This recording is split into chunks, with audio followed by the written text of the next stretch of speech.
Welcome to the Business Scholarship Podcast, interdisciplinary conversations about new works in the broad world of business research.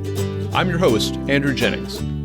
If you like what you hear today, please consider subscribing to the podcast or sharing with others who might like it too. And if you have ideas for future episodes, let me know. My email address is andrew@andrewkjennings.com, and I look forward to hearing from you.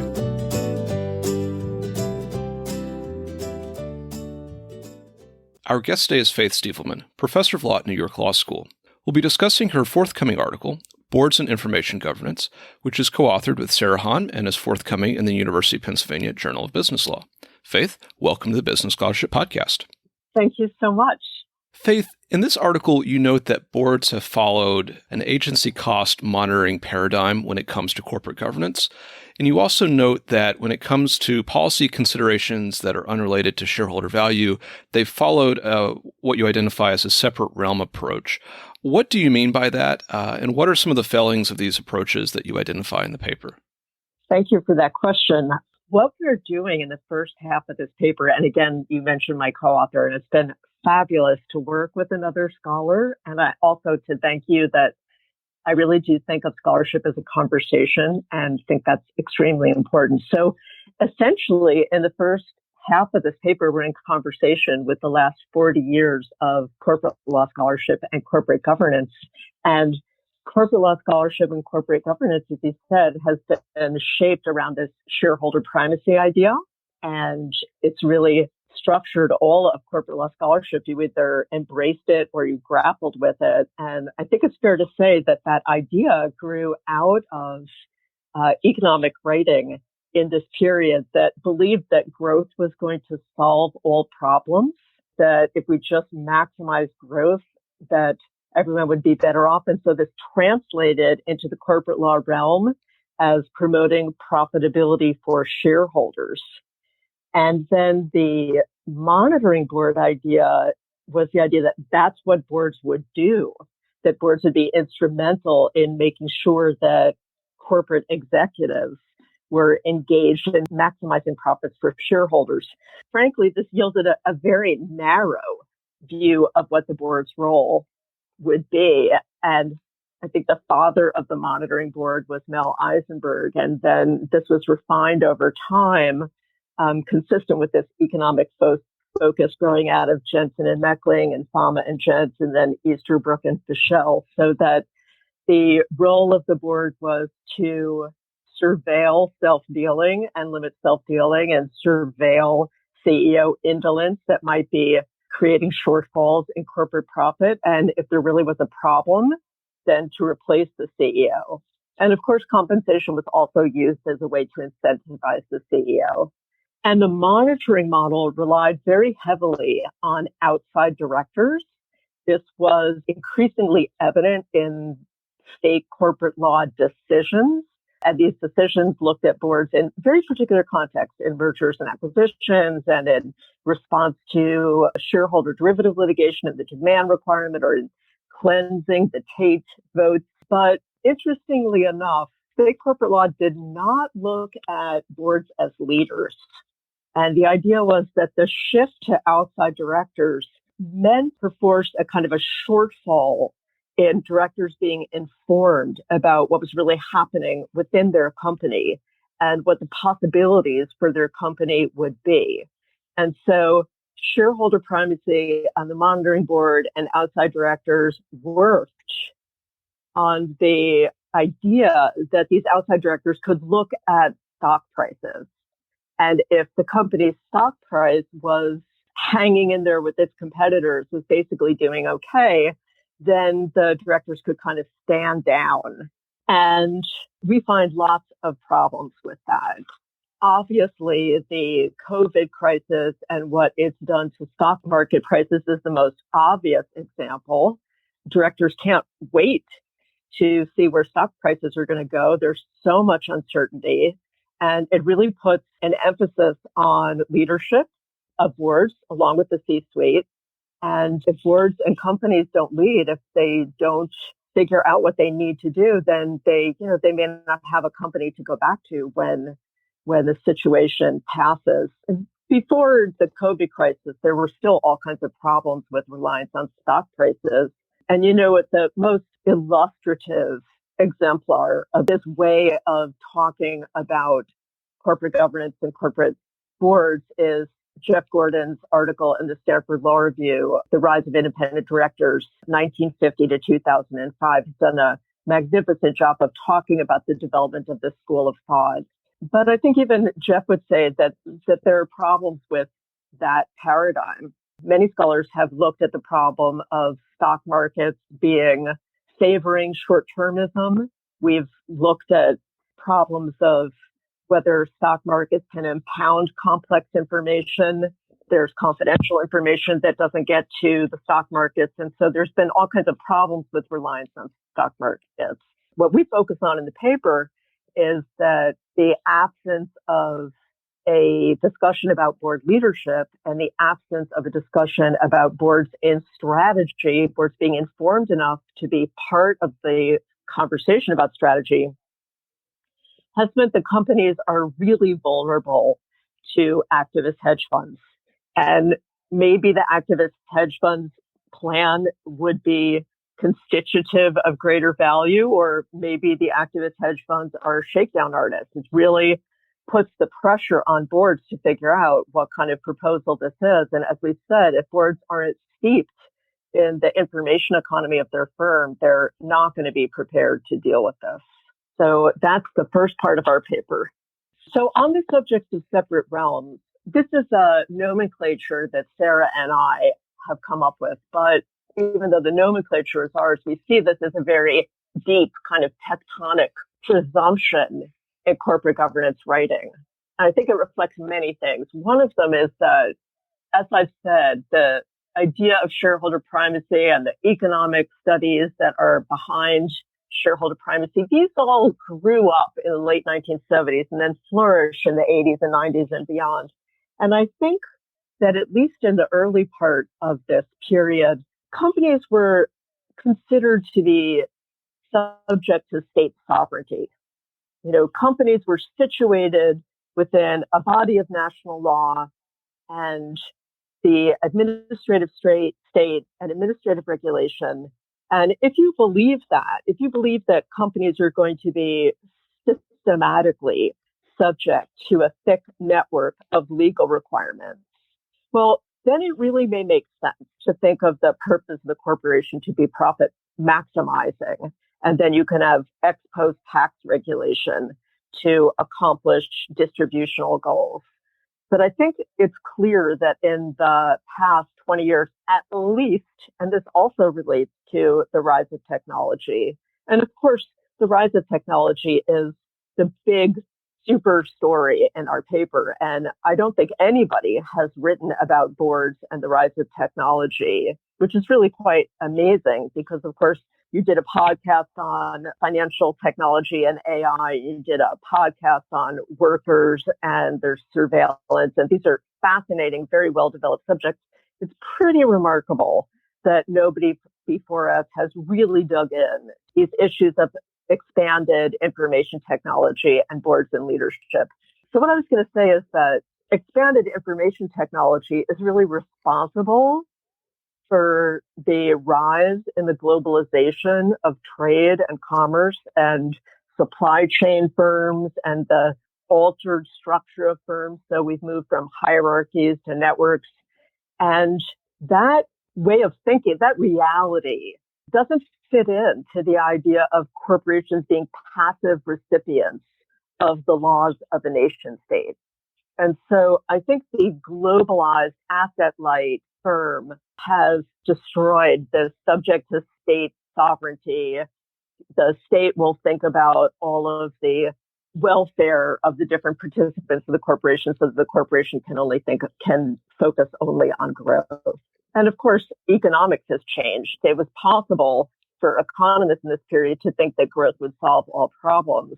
And we now see the rise of very sophisticated methodologies in contemporary heterodox economics, as you can see in the work of Heather Boucher, who focuses on the fact that growth is only one metric of the success of an economy and that sort of thing. So we're in a very different place. And of course, what we write about as pushing against the separate realms conceit and the separate realm sensibility in corporate affairs is the rise of ESG, environmental, social, and governance. And it's really quite remarkable to see that it's been investors who are bringing these issues beyond growth and beyond profit maximization for shareholders to the table and forcing a greater confrontation on the part of corporate leadership to all kinds of issues that are not about profit maximization. Is there an alternative paradigm to this agency cost monitoring approach that you identify in the paper? In the past, the alternative paradigm has been stakeholderism, to recognize that there are many participants in the life of firms. And one approach was Margaret Blair and Lynn Stout's team production model. And another approach was fiduciary duties to stakeholders.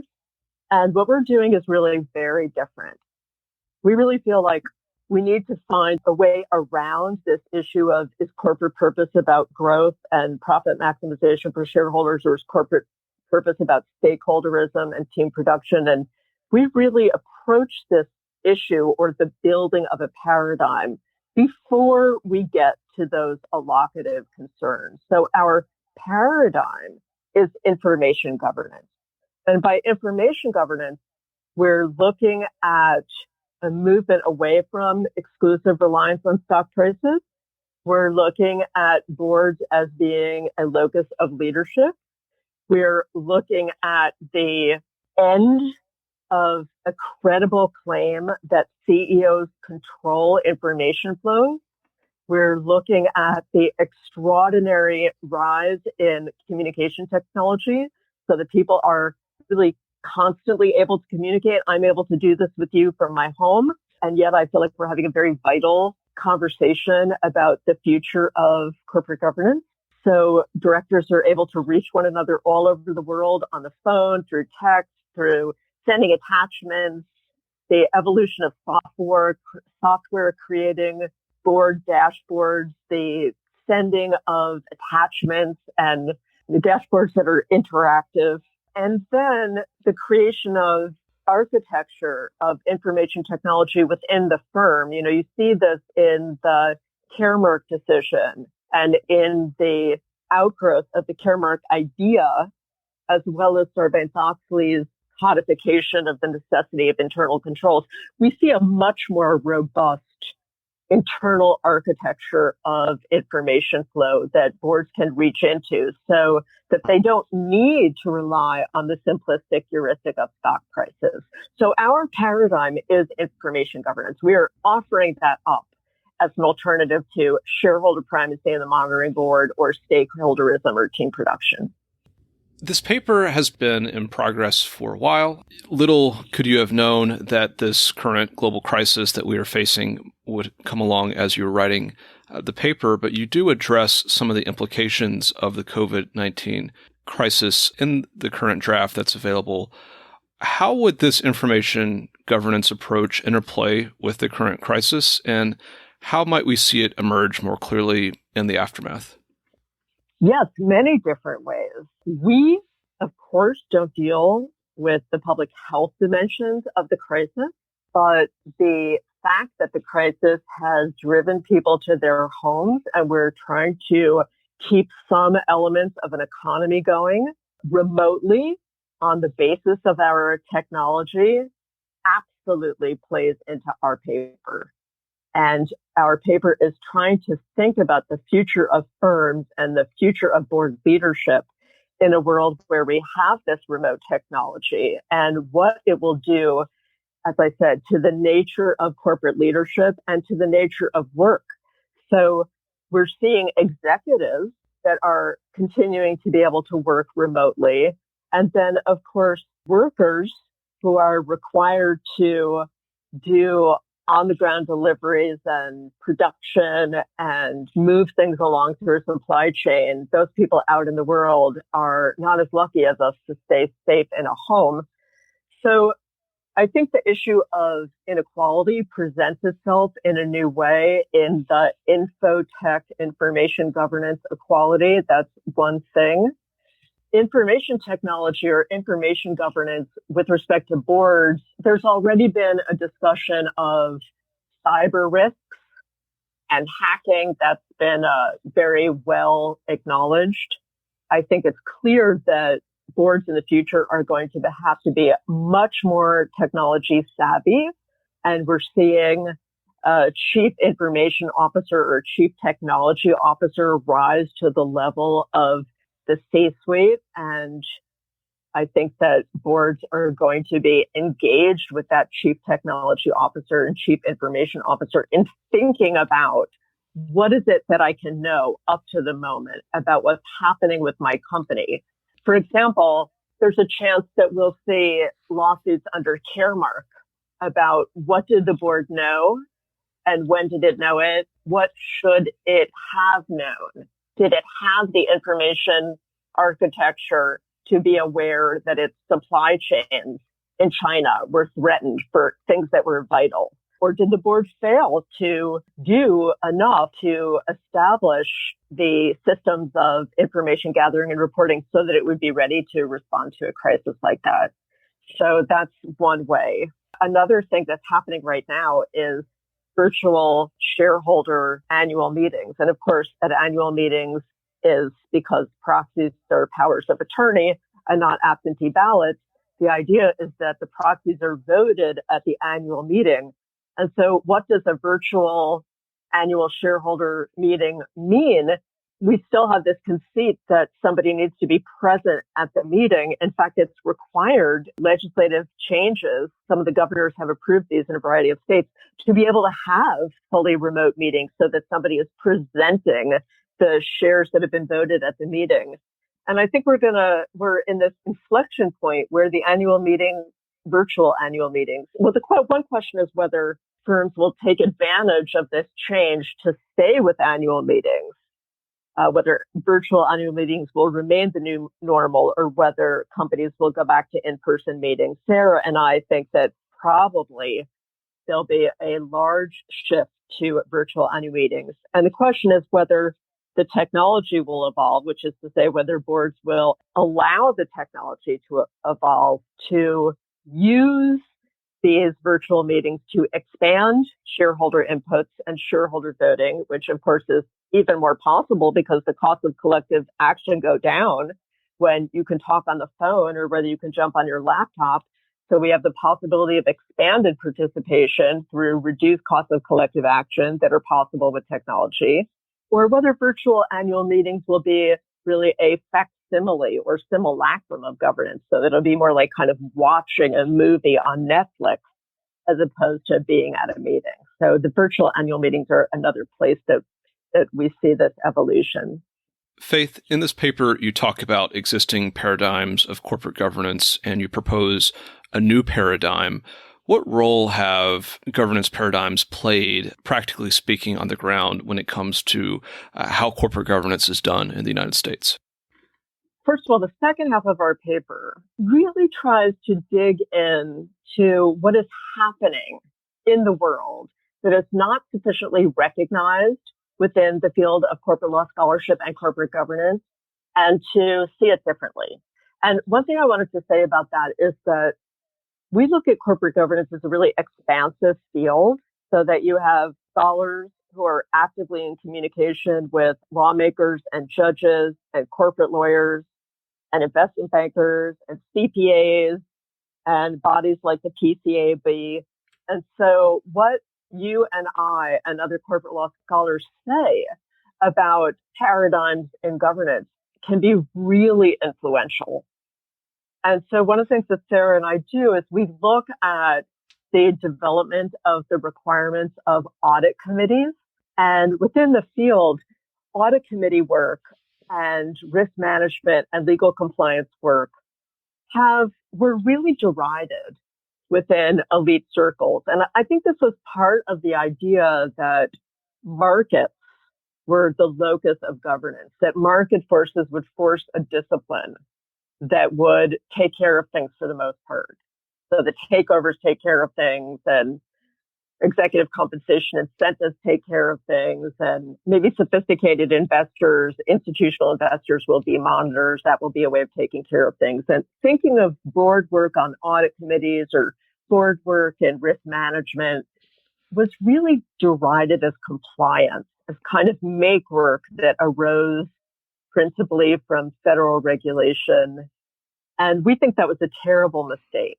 And we revised the account of boards and audit committees and boards and risk management and legal compliance as creating a foundation for leadership, that boards who have worked actively in leading a team that is producing sophisticated financial reports. And of course, this encompasses financial statements in 10Ks and 10Qs and MD&A and probably discussion of risk factors, maybe discussion of litigation, penalties. We see this as a basis for boards' very high-level leadership and participation in strategy. And that was also a real surprise to us, is that the field of corporate law and corporate governance has really ignored board involvement in strategy. And that was really shocking because the management literature has a lot to say about high-level strategy formation. And there are these resource-based view school of thought and Michael Porter's school of thought, thinking about how strategy evolves and how strategy is implemented. And it's very clear how boards could participate in that. But I think it was only Nadel Grossman who had a paper on where is the corporate governance literature on boards and strategy, and really hasn't existed. So we've tried to take the rise in information technology and the saturation of company corporate business information that is available to boards and think about how that gives boards a platform to be really vigorously active in strategy. So that's the second half of our paper. And also, one of the things that we tried to do justice to, in addition to, the tremendous rise in audit committees and risk management and legal compliance and strategy discussion in the literature, is we're looking at the development of fiduciary duties in corporate law and noting that they tremendously, outside of takeovers, well, even inside of takeovers, look at the relationship of boards to the information environment in their firms. And so we see corporate fiduciary duty law moving in this way, but maybe not having a theoretical framework to shape these developments. And we looked at the fiduciary duty of care that asks boards to inform themselves of all information reasonably available. And of course, the scope of information reasonably available in 2020 is completely different than the scope of information reasonably available when Smithy Van Gorkum gave that construct to corporate law. But it hasn't evolved in the corporate law literature because of corporate exculpation clauses and the limitation on litigation in this area. So that's a really interesting thing. And then I'd also say that the duty of candor, which really kind of blossomed in the Malone v. Brinkat litigation that was, I believe that decision was 1999 or 1998, where the Supreme Court said that boards really have a responsibility to ensure the accuracy of the corporate information that's put out there in SEC filings, that's a matter of governance, not just market regulation.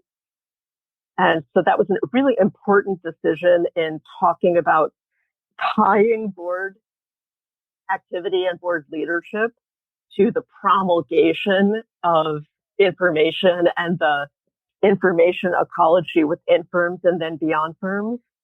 And then Sarah and I are fascinated by the evolution of caremark duties. And of course, caremark is a fascinating decision because it was decided way back in 1996 at the same time that Mel Eisenberg was writing his important article on boards of directors' internal controls.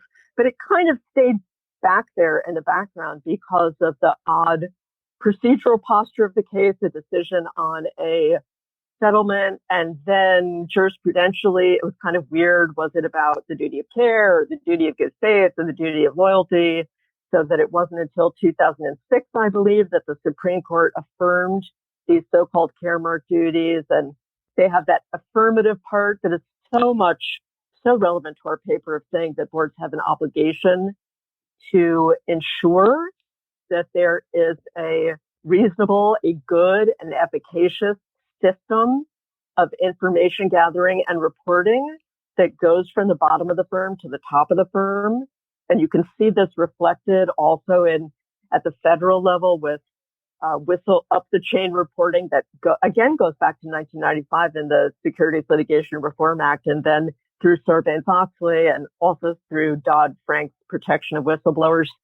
So caremark duties, there's that informational infrastructure constitutive part, but then the liability part was only if there was a really egregious failure. And at first, caremark litigation was limited to the scope of failures of legal compliance, so that the company had been held liable for legal or regulatory failures, and these losses were attributed to board inaction. And, that's a pretty narrow framework. And then the caremark lawsuits were brought in the wake of the financial crisis. And the question was whether boards could be held liable for not really understanding the financial risk that they were signing off on. So the question was financial risk and operating risk. And the courts didn't want to go there. But increasingly, it looks, especially with the Marchand v. Barnhill case, it increasingly looks that the courts are open to the idea that boards have these broader leadership responsibilities, broader operating responsibilities, risk management responsibilities. So that's growing up in the caremark fiduciary duty area, and that ties into our work on information governance. There are times in which I'm doing my scholarship in which I feel like this is very recondite work, but I think actually there's an enormous story to be told about the influence of corporate governance scholars. And that's another reason why I think your podcast is really great, because these are not mini ideas. These are really big ideas. And as I said, there's been a fantastic flow between business law scholars. By fantastic at this moment, I mean actually large rather than excellent. A really large flow between business law scholars and this field of corporate governance players. So, as I said, corporate lawyers, bankers, regulators, judges, CPAs. So corporate governance ideas are incredibly powerful. And that is another issue that I wanted to bring up with respect to our paper, which is we don't necessarily believe, I didn't say this is stepping around this profit maximization versus stakeholder dialectic and really looking at different things. And we don't necessarily propose this as a solution. We think that this is really a fact, that this is a new reality, that it needs to be theorized properly so that it can be recognized properly. If you're going to have an intensive conversation about what the role of worker surveillance is, don't you need to have to also focus on the decisions that boards are making and whether they are using their leadership capacity to build corporations that we really want?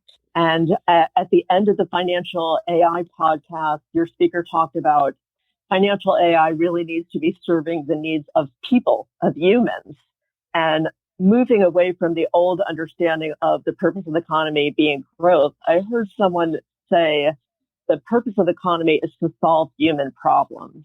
And so the Information Governance Board, the question is whether boards will use information governance to solve human problems and to benefit society. And that's where I want to say we see the possibility of information governance has real possibilities, for example, in expanded transparency, in expanded dialogue with different stakeholders, and expanded ESG governance. But there is also a darker side potentially to information governance that keys into that kind of surveillance state. Are putting this out there not as the final word on information governance, but hopefully as a really germinative new paradigm that will lead to further work, further analysis. Faith, what open questions or key takeaways would you like listeners to have from this conversation or from the paper itself? I guess the last one that we haven't talked about is that I think the underlying concept of corporations that existed in the time of the monitoring board really was a very different corporation, a different corporate economy. That there was still Taylorism and factories and hierarchies and manufacturing probably circulating within the minds of the people that were thinking that way. And the economy is so different now. I was reading about Boeing and the number of parts that go into their planes that come out of supply chains. And it made me, and I live in Seattle where Boeing has different factories. It made me think completely differently about what is happening at those factories and the fact that Boeing is really an information tech company as much as it is an airplane or aerospace manufacturer. So for a new economy, we need a new theory of corporate governance. And obviously what we're seeing in corporate governance is the leveraging of information technology to build companies that exist in networks. And I think the information governance idea is better suited to thinking about an economy that is expansive in terms of its structure, expansive in terms of its locations, and expansive also in terms of where the value of the company lies. So that's where we also invoked this discipline of communication constitutes organization, or also the resource-based view of the firm that very much looks at information as a source of competitive advantage and the structuring of information flows as a source of competitive advantage. And those are all ideas that we're trying to leverage in our paper. Our guest today has been Faith Stevelman, professor of law at New York Law School. We've discussed her forthcoming article, Boards and Information Governance, which is co-authored with Sarah Hahn and is forthcoming in the University of Pennsylvania Journal of Business Law. I'll add a link to the article in the show notes for today's episode. Faith, thank you for joining the Business Scholarship Podcast. Thank you so much.